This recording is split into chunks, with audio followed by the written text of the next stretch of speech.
दोस्तों कहते हैं शादी सिर्फ दो लोगों का नहीं, दो आत्माओं का मिलन होता है। हर लड़की अपने मायके से विदा होते समय एक सपना लेकर जाती है कि अब उसका पति ही उसका सबसे बड़ा सहारा होगा। लेकिन अगर वही सहारा एक दिन सबसे बड़ा दर्द बन जाए तो उस लड़की के पास बचता क्या है। आज की कहानी ऐसी ही एक पत्नी की है। ये कहानी किसी एक महिला की नहीं बल्कि उन लाखों महिलाओं की कहानी है जो बाहर से मुस्कुराती हैं लेकिन अंदर ही अंदर हर दिन थोड़ा थोड़ा मरती रहती हैं।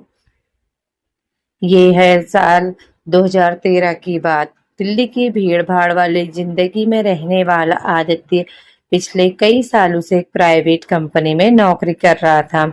तनख्वाह ठीक ठाक थी, परिवार भी खुश था कि अब बेटे की शादी कर देनी चाहिए क्योंकि कमाई ठीक ठाक है। उधर एक छोटे से गांव में रहने वाली सिया ने कभी बड़े सपने नहीं देखे थे। उसके सपने बहुत छोटे और छोटी छोटी चीजें ही उसे खुश कर देती थी। उसका सपना था एक छोटा सा घर, शाम को पति के साथ चाय पीते हुए दो वक्त की बात करना और वक्त के साथ अच्छे से समय को बिताना, दो वक्त की इज्जत और रिस्पेक्ट की रोटी, और एक ऐसा इंसान जो उम्र भर उसका हाथ थामे रखे, उसके सुख दुख में उसका साथ दे। जब रिश्ता आया, दोनों परिवार मिले। कुछ ही मुलाकातों के बाद उन दोनों की शादी तय हो गई। सिया के मन में भी हजारों सपने थे। उसे क्या पता था कि उसकी जिंदगी का सबसे बड़ा सच शादी के पहले दिन ही उसका इंतजार कर रहा था। शादी धूमधाम से हुई। विदाई के समय सिया अपने आंसू छिपाकर मुस्कुरा रही थी। उसे लगता था अब उसका सपना एक नया संसार, एक नई दुनिया में होगा जो उसका अपना खुद का सपना होगा। अगले दिन दोनों पति पत्नी मंदिर गए। भगवान के सामने हाथ जोड़कर जैसे ही दोनों सीढ़ियों से नीचे उतरने लगे, अचानक आदित्य रुक गया। उसने धीमी आवाज में कहा, सिया, मुझे तुमसे एक बात कहनी है। तो सिया मुस्कुराकर बोली, हाँ कहिए। आदित्य कुछ पल चुप रहा, फिर बोला, दिल्ली में मेरी एक गर्लफ्रेंड थी। वो शादीशुदा है और दो बच्चे की माँ भी है। लेकिन जब मेरी शादी की बात तुमसे चली तो मैंने उससे रिश्ता खत्म कर दिया। मैं नहीं चाहता था कि तुम्हें यह बात किसी और से पता चले, इसलिए मैं तुम्हें ये बात खुद ही बता देना चाहता हूँ और फैसला तुम्हारे हाथ में है। सिया कुछ पल के लिए बिल्कुल शांत हो गई। ऐसा लगा जैसे मंदिर की सारी घंटियां अचानक थम गई हों। लेकिन उसने अपने आंसू वहीं रोक लिए। वो मुस्कुराई और सिर्फ इतना कहा, जो बीत गया उसे वहीं छोड़ देते हैं। आज से हमारी नई जिंदगी शुरू होती है। उसे लगा जो आदमी शादी के पहले दिन सच बोल सकता है वो उसे कभी धोखा नहीं देगा। उसे नहीं पता था कि कभी कभी सबसे बड़ा झूठ वही होता है जो सच बोलकर शुरू किया जाता है। कुछ दिन बाद आदित्य वापस अपने काम पर चला गया। सिया लगभग एक साल तक गांव में ही रही। हर रात पति को फोन करती और बातें करती। कभी पति फोन करता, कभी वो फोन करती। हर छोटी सी बात पर खुश हो जाती। हर त्योहार पर सोचती, अगली बार हम साथ मनाएंगे। और फिर ऐसे ही सभी त्योहार आते जाते रहे और दिवाली आ गई। दिवाली के बाद आदित्य उसे अपने साथ दिल्ली ले आया। दिल्ली जहां सिया ने सोचा था कि उसकी नई जिंदगी शुरू होगी, लेकिन उसे नहीं पता था कि उसी शहर की एक गली में उसके विश्वास की सबसे कठिन परीक्षा उसका इंतजार कर रही थी। दिल्ली, जो शहर सिया के लिए बिल्कुल नया था, ऊंची ऊंची इमारतें, तेज भागती सड़कें, हर चेहरे पर भागती हुई जिंदगी। लेकिन सिया के लिए तो पूरी दुनिया सिर्फ एक ही इंसान था, उसका पति आदित्य। वह सुबह 4 बजे उठती, सबसे पहले भगवान के सामने नहा धोकर दीपक जलाती, फिर रसोई में जाकर चाय बनाती, पति के लिए नाश्ता तैयार करती, टिफिन पैक करती। जब आदित्य ऑफिस के लिए निकलता तो दरवाजे तक छोड़ने जाती। हर रोज मुस्कुराकर कहती, जल्दी आ जाना, मैं इंतजार करूंगी। आदित्य भी मुस्कुरा देता। सिया को लगता, भगवान ने मुझे बहुत अच्छा पति दिया है। उसे क्या पता था कि हर मुस्कान के पीछे एक राज छिपा हुआ है। एक दिन दोपहर में दरवाजे की घंटी बजी। सिया ने दरवाजा खोला। सामने लगभग उसी की उम्र की एक महिला खड़ी थी। चेहरे पे मुस्कान, हाथ में मिठाई का डिब्बा और साथ में दो छोटे बच्चे। वह बोली, मैं कविता हूँ, आदित्य की पुरानी दोस्त। सिया मुस्कुरा दी। अरे आइए ना दीदी, अंदर आइए। ऐसा कहकर वो उसे अंदर बिठाती है। उसने उसे पानी दिया, चाय बनाई, बच्चों के लिए बिस्कुट निकाला। पहली मुलाकात में अपने साथ बैठने दिया। उसे क्या पता था कि जिस औरत को वह दीदी कह रही है, वही औरत कभी उसके पति के दिल में उसकी जगह रखती थी। धीरे धीरे कविता का आना जाना बढ़ने लगा। कभी वह अकेले आती, कभी बच्चों के साथ आती, कभी आदित्य घर पर होता तो कभी नहीं।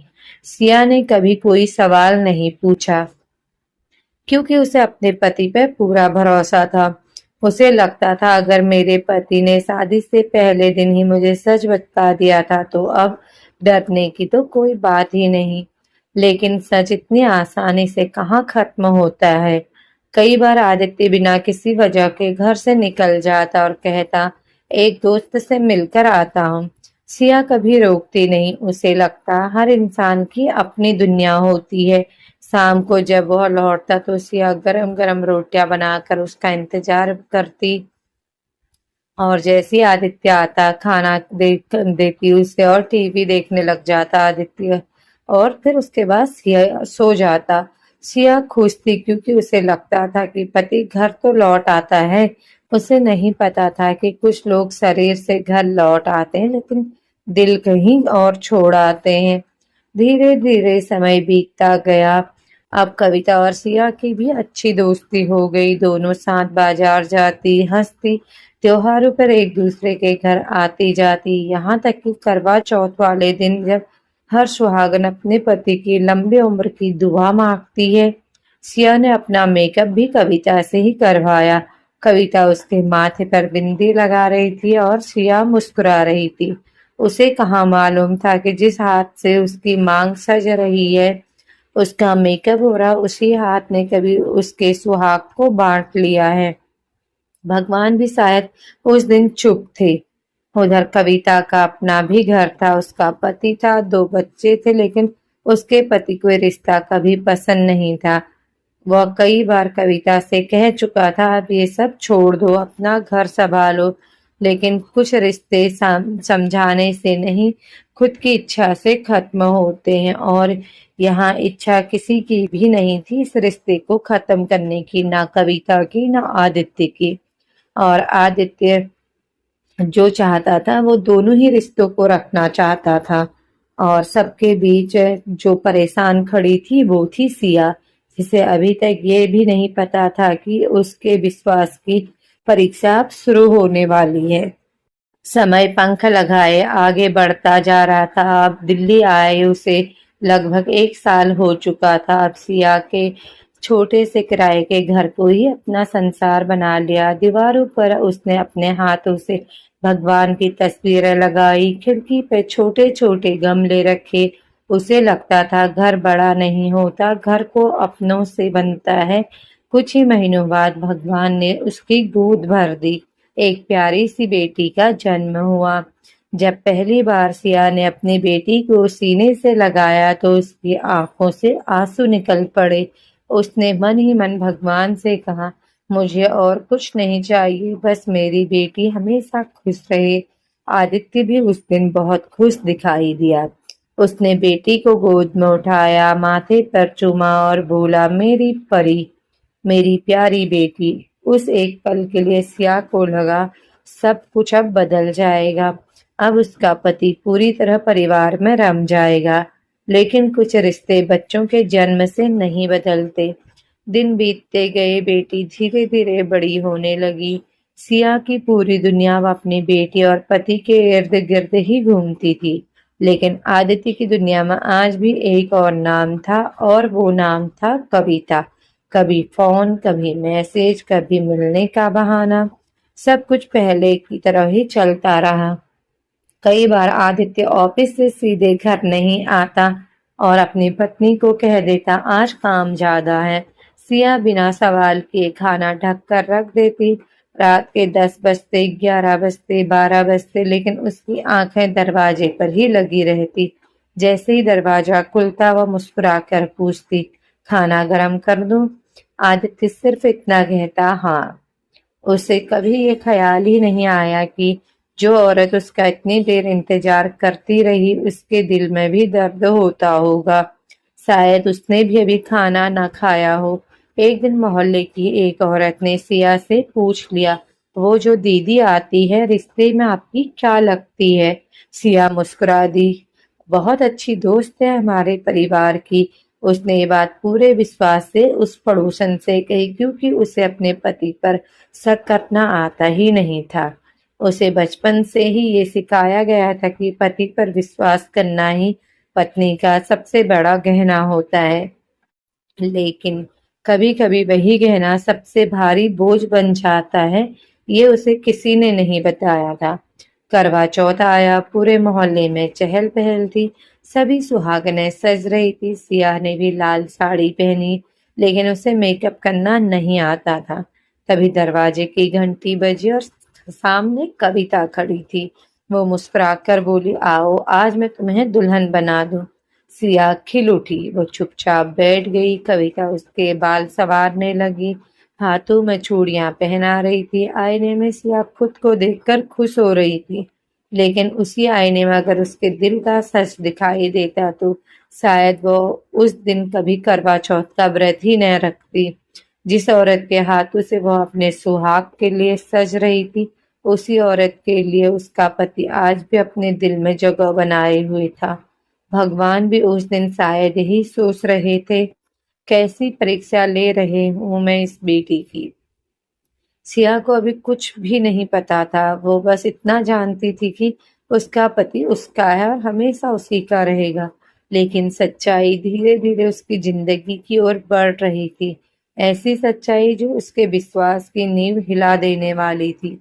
कहते हैं जब घर में बच्चे जन्म लेते हैं तो भगवान भी उस घर में बस जाते हैं। लेकिन अगर उसी घर में विश्वास मरने लगे तो बच्चों की किलकारियां भी उस सन्नाटे को नहीं भर पाती। पहली बेटी अब 3 साल की हो चुकी थी। उसकी तोतली आवाजें पूरे घर में गूंजती रहती। वह अपने पापा से बहुत प्यार करती थी। शाम होते ही दरवाजे पर बैठ जाती और कहती, मम्मी पापा कब आएंगे? सिया मुस्कुरा देती, लेकिन उसके दिल में एक डर दिन पर दिन बढ़ता ही जा रहा था, क्योंकि आदित्य का घर देर से आना अब आदत बन चुका था। समय बीता। एक दिन सिया को पता चला कि वह दूसरी बार माँ बनने वाली है। उसने ये खुशखबरी सबसे पहले अपने पति को सुनाई, लेकिन जिस मुस्कान की उसे उम्मीद थी वह मुस्कान कभी आई ही नहीं। आदित्य कुछ देर चुप रहा, फिर बोला, एक बेटी पहले से है, अभी ये बच्चा मत होने दो। ये शब्द सुनकर ऐसा लगा जैसे किसी ने सिया के कानों में पिघला हुआ शीशा डाल दिया हो। वो कुछ पल तक पति को देखती रही, फिर वह बहुत धीरे से बोली, बच्चा बेटा हो या बेटी ये भगवान की अमानत है, मैं इसे जन्म दूंगी। आदित्य बिना कुछ बोले कमरे से बाहर चला गया। उस दिन पहली बार सिया को महसूस हुआ कि दो लोगों का एक ही घर में रहना हमेशा साथ होना नहीं होता है। गर्भ के 9 महीने सिया ने अकेले काटे। डॉक्टर के पास जाना, दवाइयाँ लेना, घर संभालना, पहली बेटी को संभालना, सब कुछ वह अकेली करती रही। उसे उम्मीद थी शायद बच्चा आने के बाद सब ठीक हो जाए, लेकिन भगवान ने उसे दूसरी बार भी बेटी दी। जब नर्स ने कहा बधाई हो, लक्ष्मी आई है, सिया मुस्कुरा दी। उसने अपनी नवजात बेटी को सीने से लगा लिया। उसे बेटी से कोई शिकायत नहीं थी, लेकिन उसी समय आदित्य के चेहरे पर वह खुशी नहीं थी जिसका इंतजार एक माँ, एक पत्नी कर रही थी। बेटी के जन्म के बाद रिश्तों की असली परीक्षा शुरू हो गई। आदित्य ने धीरे धीरे सिया से बात करना कम कर दिया। दिन, हफ्ते और फिर महीने बीतते गए। कई कई दिन ऐसे ही निकल जाते जब दोनों के बीच सिर्फ जरूरत भर की बातें होती। एक समय ऐसा भी आया जब लगभग 8 महीने तक उसने अपनी पत्नी से ठीक से बात भी नहीं की। सिया हर रात सोचती, आखिर मेरी गलती क्या? लेकिन जवाब देने वाला कोई था ही नहीं। डिलीवरी के तीसरे दिन, जब एक माँ को आराम की सबसे ज्यादा जरूरत होती, सिया सुबह उठी। टांकों का दर्द अभी भी ताजा था, चलना भी मुश्किल था, लेकिन रसोई में चूल्हा उसका इंतजार कर रहा था। उसने धीरे धीरे आटा गूंदा, रोटियां बनाई, पूरे परिवार को खाना बनाकर खिलाया। अपनी दवा भी समय पर नहीं खा पाई। दर्द से उसकी आंखों में आंसू थे, लेकिन हाथ नहीं रुक रहे थे। उसे लगता था, अगर मैं रुक गई तो शायद ये घर भी रुक जाएगा। लेकिन जिस पति के लिए वह अपने दर्द से लड़ रही थी, उसे यह महसूस तक नहीं हुआ कि उसकी पत्नी अभी अभी माँ बनी है, मरीज है, इंसान है, कोई पुतला नहीं। रात को दोनों बेटियां सो जाती, सिया चुपचाप उनकी तरफ देखती रहती, फिर भगवान से सिर्फ एक बात कहती, हे भगवान, मेरी बेटियों की किस्मत मेरी जैसी मत लिखना। उसकी आंखों से आंसू गिरते और तकिया हर रात भीग जाता। लेकिन सुबह सिया फिर मुस्कुराकर चाय बनाती, क्योंकि उसे लगता था शायद आज मेरा पति बदल जाए। उसे कहाँ पता था, जिस इंसान के बदलने का वह इंतजार कर रही थी, वह आज भी किसी और से अपने दिल की बात कर रहा था। दोस्तों, अगर आपको ये कहानी थोड़ी भी इमोशनल लगती या अपनी कहानियों से मिलती जुलती लगती, क्योंकि लगभग लगभग हर दूसरे घर में ये कहानी हुई होगी, जितना मैं समझ सकती हूँ। क्योंकि इस कहानी को बोलने में मैं खुद अपने आंसू नहीं रोक पा रही हूँ, मैं खुद इतनी इमोशनल हो जा रही हूँ। तो उम्मीद करती हूँ सभी व्यूअर्स जो भी इस कहानी को देख सुन रहे हो, वो भी इसी तरह के इमोशनल हो रहे होंगे। तो इस तरह की कहानियों के लिए चैनल को लाइक, शेयर और सब्सक्राइब करें, कमेंट में अपनी राय दें। आखिर हुआ क्या सिया के साथ, ये भी तो हमें जानना है। तो फिर आइए आगे की कहानी सुनते हैं। धोखा हमेशा किसी और के आने से नहीं मिलता है। कई बार धोखा तब मिलता है जब जिस इंसान को हम अपना सब कुछ मानते हैं, वह अपनी हर खुशी किसी और के साथ बांटता है।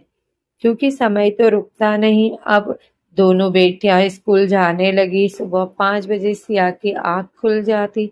सबसे पहले नहा धोकर भगवान के सामने दिया जलाती, फिर दोनों बेटियों का टिफिन, यूनिफॉर्म सब तैयार करती, बेटियों के बाल बनाती, पति को चाय देती, पति को नाश्ता देती, ऑफिस का टिफिन बनाती, बच्चों को स्कूल छोड़कर आती, फिर घर आकर घर की सफाई, कपड़े, बर्तन। उसकी जिंदगी अब घड़ी की सुई बन चुकी थी, जो बिना रुके बस चलती रहती थी। लेकिन उसकी इस भागती हुई जिंदगी में कोई ऐसा नहीं था जो उससे पूछे, सिया तुम कैसी हो, तुमने खाना खाया, तुमने आराम किया। कोई नहीं था उससे पूछने वाला। समय के साथ सिया ने अपने सारे शौक मार दिए। नई साड़ी खरीदना, घूमने जाना, जन्मदिन मनाना, ये सारे शौक उसके खत्म हो गए थे। सब धीरे धीरे उसकी जिंदगी से मानो गायब होता जा रहा था।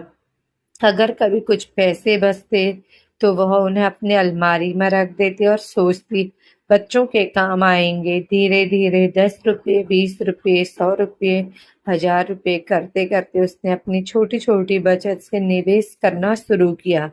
कई बार पति की आर्थिक परेशानी में अपनी बचत से उसने पैसे दिए। कई कई बार 10-10, 20-20 हजार देकर उसने पति की मदद की और उम्मीद की कि पति उससे धन्यवाद कहेगा। लेकिन पति ने धन्यवाद की जगह कहा, तू थोड़ी कमाती है, मेरे ही पैसे मुझे दे रही है और इतना इतरा रही है। पति की उसने 1 बार, 2 बार, 3 बार, यहाँ तक कि लगभग 50,000 रुपये तक की भी उसने मदद की थी। आज मैं पति के साथ दूंगी तो कल वो मेरा साथ देगा, इसी उम्मीद में उसने पति को, परिवार को कई बार मदद की। उसका ये विश्वास धीरे धीरे मजबूत होता गया। लेकिन जब उसे यकीन था पति उसका साथ देगा, उसी समय उसका विश्वास टूट गया। उस रात घर में छोटी सी बात पर बहस हुई। आदित्य बिना खाना खाए दूसरे कमरे में जाकर सो गया। सिया देर तक रसोई में बैठी रही। रोटियां ठंडी हो चुकी थी, सब्जी की खुशबू भी अब फीकी हो गई थी। उस रात न जाने क्यों भगवान को शायद उसकी तकदीर का अगला पन्ना खोलने का फैसला करना था। टेबल पर आदित्य का मोबाइल पड़ा था। सिया ने आज तक कभी उसका फोन नहीं देखा। उसे लगता था जिस रिश्ते में भरोसा हो वहां मोबाइल देखने की जरूरत ही नहीं पड़ती। लेकिन उस रात उसका हाथ अपने आप मोबाइल की तरफ बढ़ गया। स्क्रीन खोली, उसके सामने मैसेज थे, एक नहीं कई मैसेज, और मैसेज में नाम था कविता। उसका दिल जोर जोर से धड़कने लगा। उसने पहला मैसेज पढ़ा, दूसरा, तीसरा, फिर उसकी आंखों से आंसू अपने आप बहने लगे। हर मैसेज में उसका पति अपनी पत्नी की शिकायत कर रहा था। कविता से, आज फिर झगड़ा हो गया, ये मेरी बात नहीं मानती, इसे समझाना मुश्किल है, मुझे ये पत्नी नहीं चाहिए। उधर से जवाब आता, बच्चों को समझाया करो तभी तो घर में शांति रहेगी। तो सिया का दिल टूट गया। जिस औरत को वह सालों से अपनी सहेली समझती रही वह कभी उसकी सहेली ही नहीं थी। लेकिन अभी सबसे बड़ा दर्द बाकी था। कुछ महीनों बाद आदित्य का ऑफिस में प्रमोशन हुआ, उसकी तनख्वाह भी बढ़ गई। उस दिन सिया पूरे दिन खुश थी, उसे लगा आज पति खुश होगा। लेकिन रात को भी आदित्य ने उसे ये बात नहीं बताई कि उसकी सैलरी कितनी बड़ी है। सिया ने भी कभी पूछना जरूरी नहीं समझा। उसे पैसे नहीं चाहिए थे, अपनापन चाहिए था। लेकिन उसी रात जब उसने फिर वही चैट खोली, उसकी सांसें जैसे रुक गई हों। आदित्य ने सबसे पहले कविता को लिखा था, मेरा प्रमोशन हो गया। फिर उसने अपनी नई तनख्वाह बताई, फिर लिखा, मैं घर में अपनी पत्नी को इतने पैसे देता हूँ। शिया देर तक मोबाइल को देखती रही, उसके होंठ कांप रहे थे। वो सोच रही थी जिस खुशी में सबसे पहले मेरा नाम होना चाहिए था, उस खुशी में मैं सबसे आखिर में क्यों। उसने मोबाइल बंद किया, धीरे से जाकर अपनी दोनों बेटियों के पास बैठ गई। दोनों गहरी नींद में सो रही थी। उसने उनके सिर पर हाथ फेरा और पहली बार बिना आवाज के इतना रोई कि तकिया पूरी तरह भीग गया। उस रात वह अपने पति से नहीं हारी, वह अपने ही विश्वास से हार गई जो उसे अपने पति पे था। लेकिन फिर भी सुबह 5 बजे अलार्म बजा और सिया फिर उठ गई। वो सोई ही नहीं थी, क्योंकि एक माँ अपने आंसुओं की छुट्टी नहीं ले सकती। कभी कभी इंसान एक धोखा सह लेता है, लेकिन जब उसे पता चलता है कि उसके अपने भी सच जानते थे और फिर भी चुप रहे, तब दर्द आंसुओं से नहीं आत्मा से बहता है। धीरे धीरे इसी तरह साल बीतते गए। दोनों बेटियां बड़ी क्लासों में जाने लगी। घर पहले जैसा ही था, वही रसोई, वही दीवारें, लेकिन सिया अब पहले वाली सिया नहीं रही। वह पहले से ज्यादा चुप रहने लगी, और अगर वो किसी बात पे बोले तो पता नहीं उसके अंदर एक चिड़चिड़ापन, एक अग्रेशन, एक झल्लाहट भर गई थी। शायद वो गुस्सा जो वो किसी को नहीं दिखा सकती थी, वो अपनी बातों से कहीं ना कहीं दिखाती थी, लेकिन उसका वो एंगर कोई देख ही नहीं पाता था।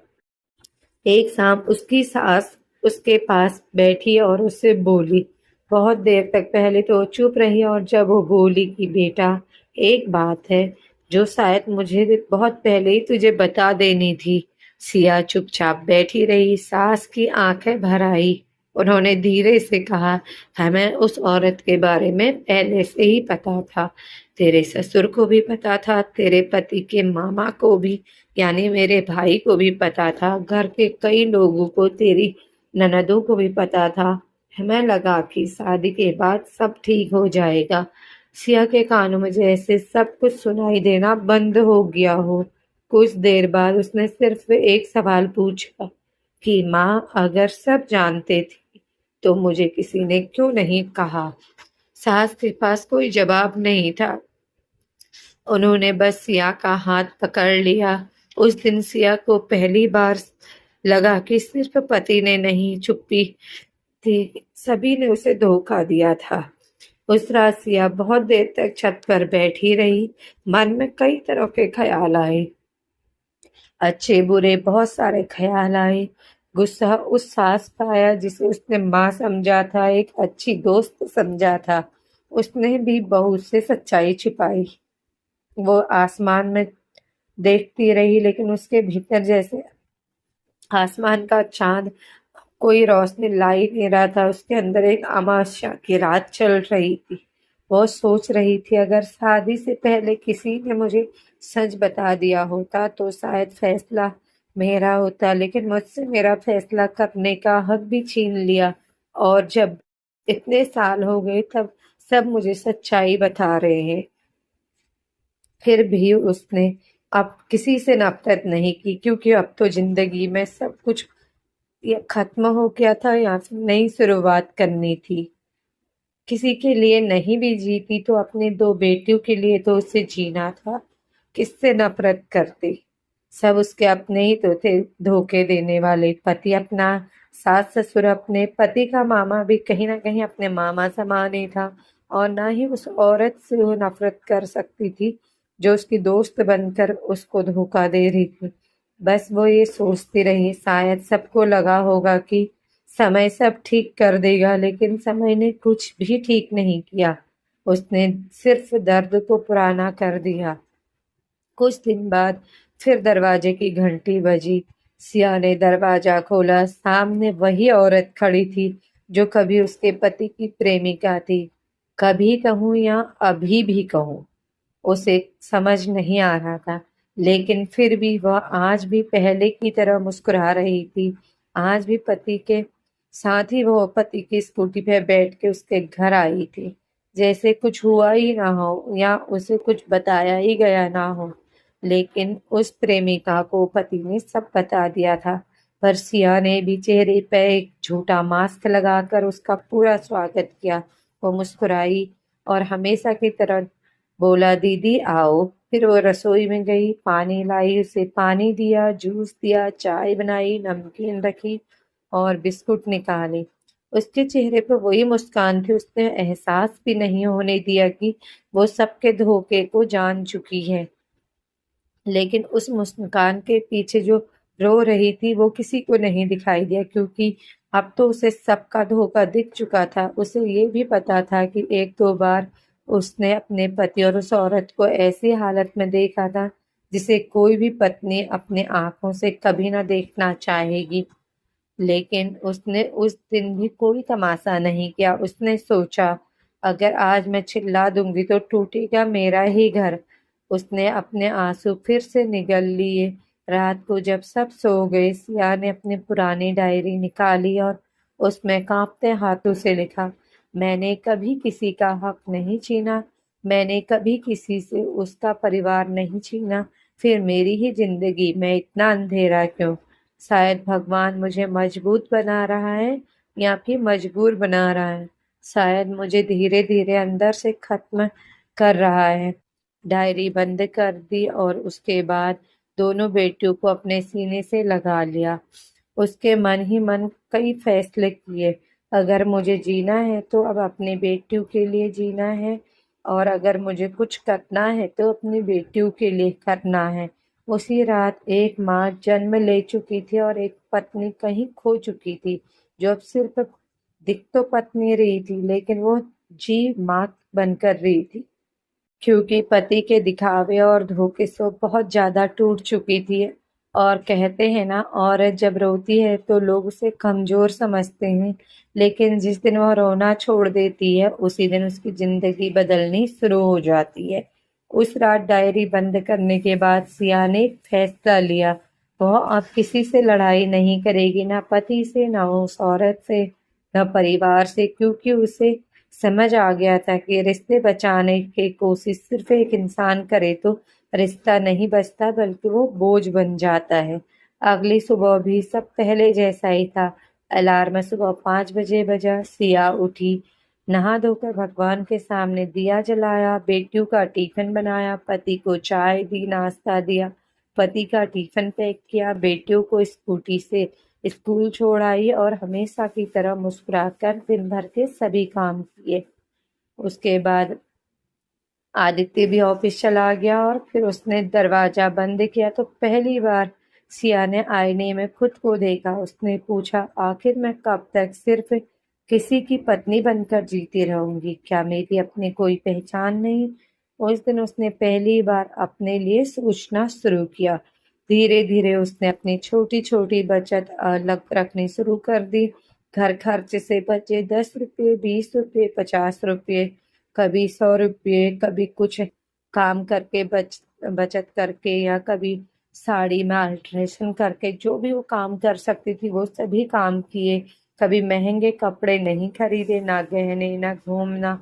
उसका अब सिर्फ एक ही सपना था, अगर कभी मेरी बेटी को मेरी जरूरत पड़े तो मैं किसी के सामने हाथ न फैलाऊं। समय के साथ उसने छोटी छोटी जगहों पर निवेश करना शुरू किया। छोटी छोटी कमेटियां डाली, आरडी की, कभी थोड़ा सा, कभी थोड़ा, और धीरे धीरे उसकी बचत बढ़ने लगी। कई बार जब आदित्य को पैसों की परेशानी हो जाती, वो फंस जाता, तो सिया ने बिना कुछ पूछे अपनी बचत उसके हाथ में रख दी। कई कई बार वो फिर यही सोचती, जैसे मैंने पहले इसकी मदद की है, वैसी मैं इसी की मदद कर रही हूँ, शायद भविष्य में ये मेरा सहारा बने। क्योंकि सिया का जो सपना था वो था अपने घर का। वो रेंट के घर में जीना नहीं चाहती थी, लेकिन जी रही थी कि पति की इतनी सैलरी नहीं थी कि खुद का घर बने। और वो छोटी छोटी बचत से धीरे धीरे इन्वेस्ट करके अपना घर लेना चाहती थी। पर ऐसा कभी नहीं हुआ। आदित्य आज भी अपनी हर परेशानी, हर शिकायत, हर गुस्सा कविता से ही साझा करता। पत्नी को तो सिर्फ वो काम के लिए समझता था। एक दिन सिया ने फिर मैसेज पढ़े, उसमें लिखा था, मेरी पत्नी मेरी बात नहीं मानती, वह मेरी पत्नी जैसी नहीं है, मैं जैसा कहता हूँ वैसा नहीं करती। अगर तुम मेरी पत्नी होती तो मेरी लाइफ बहुत खुशहाल होती। ये पढ़कर सिया की आंखों के सामने अंधेरा छा गया। उसे समझ ही नहीं आया वो रोए या फिर पति पर गुस्सा निकाले। वो सोचने लगी, जिस औरत ने कभी तुम्हें रोककर कुछ मांगा नहीं, जिसने अपने हर शौक को मार दिया, जिसने अपनी बचत तक तुम्हें दे दी, वह तुम्हारी पत्नी नहीं है। उसने मोबाइल वापस रख दिया। उस दिन उसने कोई आंसू नहीं बहाया, क्योंकि कुछ दर्द ऐसे होते हैं जो आंसुओं से भी बड़े हो जाते हैं। उस रात उसने अपनी डायरी में लिखा, मैंने अब उम्मीद करना छोड़ दिया है कि कोई मुझे समझेगा। अब मैं सिर्फ अपने बेटियों के लिए जीऊंगी। अगर मेरी जिंदगी का दर्द उनकी ताकत बन गया तो मैं समझूंगी मेरा संघर्ष बेकार नहीं गया।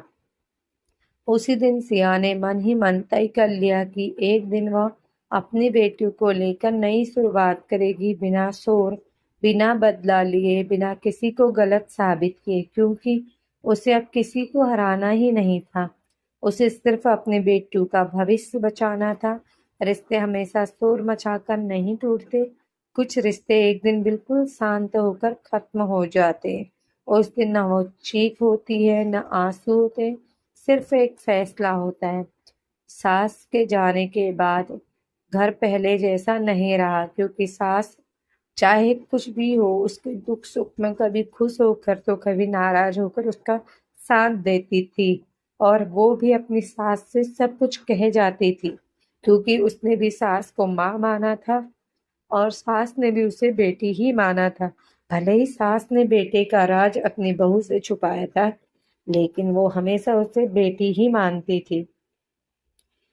जिस घर में पहले सास बहू की हंसी ठिठोली, शरारत, बातें, कानाफूसी, छोटी छोटी नोक झोंक होती थी, जहाँ कभी उन दोनों की आवाज गूंजती थी, अब वहां सन्नाटा था। पूरे घर में एक अजीब सी खामोशी फैल गई थी। सिया ने उस दिन भी अपने आंसू पोंछ लिए, क्योंकि उसे पता था अब इस घर में उसे संभालने वाला कोई नहीं बचा। लेकिन उसने उसी दिन एक और फैसला लिया, मैं अभी नहीं आऊंगी। मैं माँ की पहली पुण्यतिथि इस घर में ही करूंगी। और ये फैसला उसने किसी से नहीं कहा, बस अपने दिल में रख लिया था। वो अपनी सास की पुण्यतिथि का इंतजार कर रही थी। अब 1 साल पूरा गुजर चुका था। उस 1 साल में उसने खुद को बदल दिया। वो पहले जैसी उम्मीदें नहीं रखती थी। पति देर से आता तो पूछती नहीं थी, किससे बात कर रही हो, वो कहाँ जा रही हो, कुछ नहीं पूछती। इन सवालों ने उसको अब बिल्कुल पीछे छोड़ दिया था। वो सवालों से आगे बढ़ चुकी थी। अब वो सिर्फ अपने बेटियों की कॉपियां देखती, उनका होमवर्क कराती, उन्हें कहानियां सुनाती, उन्हें पार्क ले जाती और रात को उनके सिर पर हाथ फेर कर सोचती, मेरी बेटियां मेरी तरह कभी किसी पर निर्भर ना रहे, हमेशा हो खुद के पैरों पर खड़ी रहे। धीरे धीरे सिया ने छोटे छोटे काम करने शुरू कर दिए और बचत करना शुरू कर दिया। उस बचत को अलग अलग जगहों पर निवेश करने लगी, कुछ नया सीखना ये भी शुरू कर दिया था। उसे नहीं पता था कि आगे क्या होगा, लेकिन इतना जरूर पता था कि अगर एक दिन उसे जाना पड़ा तो खाली हाथ नहीं जाएगी। फिर वो दिन भी आ गया। सास की पहली पुण्यतिथि आ गई। पूरा परिवार घर में इकट्ठा था। पूजा समाप्त हो चुकी थी। सब लोग बैठे बातें कर रहे थे। सिया बहुत देर तक सबको देखती रही। 12-14 साल उसने इसी परिवार को तो दिए थे। आज पहली बार वह अपने लिए बोलने वाली थी। वो धीरे से उठी और अपनी बड़ी ननद के पास जाकर बैठ गई। उसने उनका हाथ पकड़ लिया। उनकी आवाज कांप रही थी, लेकिन शब्द बिल्कुल साफ थे। दीदी, अगर कहीं किराए का छोटा सा घर मिल जाए तो मुझे बता देना, मैं आपके पास रह लूंगी। ननद ने हैरानी से उसकी तरफ देखा। अचानक क्या हुआ? सिया मुस्कुरा दी। वह मुस्कान आज भी वैसी ही थी जो सालों से उसके चेहरे पे थी, लेकिन आज उस मुस्कान में दर्द नहीं, थकान नहीं। वह बोली, दीदी, दिल्ली में मेरा दम घुटने लगा है। मैं चाहती हूँ मेरी बेटियां कुछ साल पहाड़ों में रहे, उन्हें पता चले कि खुली हवा क्या होती है, पेड़ पौधे क्या होते हैं, नदियाँ क्या होती हैं, सबसे जरूरी सम्मान से जीना क्या होता है। इतना कहकर वह चुप हो गई। उसने किसी का नाम नहीं लिया, न पति की शिकायत की, न किसी और औरत का जिक्र किया, न अपने आंसू गिनाए। बस एक वाक्य में अपनी पूरी जिंदगी कह दी। आदित्य भी वहीं बैठा था। उसने यह सब सुना, कुछ पल चुप रहा, फिर बोला, अगर तुम्हें ठीक लगता है तो चली जाना। बस इतना कि 12 साल का रिश्ता 4 शब्दों में ही सिमट गया कि बस तुम्हें ठीक लगे तो चली जाना। सिया ने सिर झुका लिया। उसने पहली बार महसूस किया कि कभी कभी इंसान का सबसे बड़ा जवाब उसकी चुप्पी होती है। कुछ दिनों बाद उसने अपने दोनों बेटियों का हाथ पकड़ा, एक छोटा सा बैग उठाया, घर की चौखट पर आखिरी बार नजर डाली। ना कोई झगड़ा, ना कोई आरोप, ना कोई बद्दुआ, बस भगवान के सामने हाथ जोड़कर इतना कहा, मैंने इस घर को बचाने में कभी कोई कमी नहीं छोड़ी। अब मेरी बेटियों का भविष्य तुम्हारे हवाले है। और वह अपनी बड़ी ननद के साथ एक नई जिंदगी की ओर चल पड़ी। पीछे रह गया एक घर जिसे उसने कभी अपना समझा था। तो दोस्तों, ये थी कहानी। आपको ये कहानी कैसी लगी? कमेंट करके अवश्य बताएं। इस कहानी ने मुझे खुद इतना इमोशनल कर दिया है कि मैं इस कहानी को कहते हुए भी बहुत बार रो चुकी हूँ। मेरे आंखों से अभी भी इस कहानी के अंतिम पार्ट को बोलने में भी बहुत आंसू आ रहे हैं, क्योंकि समय इंसान के घाव तो नहीं भरता, लेकिन जीना जरूर सिखा देता है। सिया अब उस घर से तो दूर आ चुकी थी, लेकिन उसके दिल के अंदर जो टूटा था उसकी आवाज आज भी उसे हर रात सुनाई देती। पहाड़ों की सुबह दिल्ली से बिल्कुल अलग थी। न गाड़ियों का शोर, न धुएं से भरी हवा, न किसी के आने जाने का डर। सिर्फ ठंडी हवा, पक्षियों की आवाज और दूर दूर तक फैले देवदार और बुरास के पेड़। दोनों बेटियां पहली बार इतनी खुली हवा में सांस ले रही थी। बेटियां खुश थी, लेकिन उनकी माँ अब भी हर रात चुपचाप आसमान को देखा करती थी। उसे आदित्य की याद नहीं आती थी, उसे अपने टूटे हुए विश्वास की याद आती थी। वह सोचती, काश किसी ने मुझे शादी से पहले सच बता दिया होता तो शायद आज मेरी जिंदगी कुछ और होती। लेकिन वो वहीं पे भगवान को धन्यवाद भी कहती है कि अगर मुझे शादी से पहले ये सब बता दिया होता तो जिंदगी कुछ और होती, पर मैं किसी और के सहारे जी रही होती। आज मैं खुद के पैरों पर खड़ी हूँ और अपने बेटियों को भी आत्मनिर्भर बनाने की ओर बढ़ रही हूँ। लेकिन फिर अगले ही पल वो अपनी बेटियों को देखती है और खुद से कहती है, नहीं, अब पीछे नहीं देखना है, पीछे जो गया गया, अब इन दोनों का भविष्य ही मेरी मंजिल है। धीरे धीरे उसने अपने छोटे छोटे काम शुरू किए। कभी बच्चों को ट्यूशन पढ़ाती, कभी सिलाई सिखाती, कभी ऑनलाइन काम सीखने की कोशिश करती, कभी अपनी छोटी सी बचत को बढ़ाने का रास्ता ढूंढती। उसे अब किसी से कोई शिकायत नहीं थी, बस एक सपना था, मेरी बेटियां कभी किसी के सामने मजबूर होकर ना जिए। एक शाम बड़ी बेटी ने मासूमियत से पूछा, मम्मी, क्या पापा हमें प्यार नहीं करते? सिया कुछ पल चुप रही। उसकी आंखें भर आई, लेकिन उसने अपने आंसू मुस्कान के पीछे छिपा लिए और बोली, बेटा, पापा तुम दोनों से बहुत प्यार करते हैं। कभी अपने दिल में उनके लिए नफरत मत रखना। इंसान से गलतियां हो सकती हैं, लेकिन तुम अपने दिल में उनके लिए नफरत मत रखना। बेटी ने फिर पूछा, मम्मी, और आप पापा से प्यार करती हो? सिया ने अपनी बेटी को गले से लगा लिया।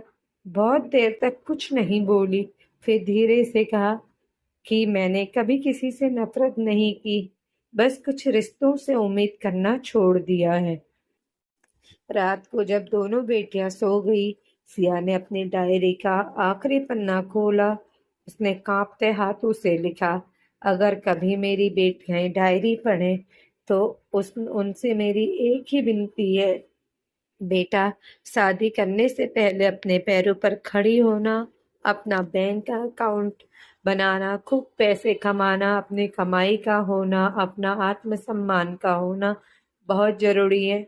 शादी जीवन का सहारा हो सकती है, लेकिन तुम्हारी पहचान कभी नहीं हो सकती। अगर कोई तुम्हारे प्यार की कद्र ना करे तो खुद की कद्र करना मत छोड़ना। और जब तक तुम एक मुकाम हासिल ना कर लो, तब तक शादी मत करना। उसने डायरी बंद कर दी और तकिए के नीचे रख दी। उस रात बहुत दिनों बाद उसे थोड़ी सी नींद आई, शायद इसीलिए क्योंकि उसने पहली बार अपने दर्द को शब्दों में बदल दिया था। लेकिन किस्मत ने अभी एक आखिरी मोड़ बाकी रखा था, जिसके बारे में सिया ने कभी सोचा भी नहीं था। कहते हैं किसी इंसान की कीमत उसके साथ रहते हुए समझ नहीं आती। जब वह हमेशा के लिए दूर चला जाता है, तब उसकी हर छोटी छोटी बात याद आती है। समय अपनी रफ्तार से चलता रहा। पहाड़ों में रहते रहते कई टाइम बीत गया। दोनों बेटियां पहले से ज्यादा समझदार हो चुकी थी। सिया ने उन्हें सिर्फ पढ़ना लिखना नहीं सिखाया, बल्कि आत्मसम्मान से जीना भी सिखाया था। वो अक्सर कहा करती थी, बेटा, किसी से इतना भी प्यार मत करना कि एक दिन खुद से ही प्यार करना भूल जाओ। दोनों बेटियां ये बात चुपचाप सुन लेती। उन्हें पता था माँ यह बात किताबों से नहीं, अपनी जिंदगी से सीख कर कह रही है। और उधर दिल्ली में आदित्य की जिंदगी भी पहले जैसी नहीं रही। घर वही था, कमरा वही था, रसोई वही थी, लेकिन अब कोई दरवाजे पर खड़ा होकर ये नहीं कहता था, हाथ धो लीजिए, खाना गर्म है। अब कोई उसकी पसंद की सब्जी नहीं बनाता था। अब कोई बिना कहे उसके शर्ट प्रेस नहीं करता था। अब कोई उसके देर से आने पर झांकता नहीं था। उसे पहली बार एहसास हुआ, जिसे वह हमेशा सामान्य समझता था, वह दरअसल किसी का निस्वार्थ प्रेम था। एक दिन उसने अलमारी खोली, एक पुरानी डायरी उसके हाथ लगी।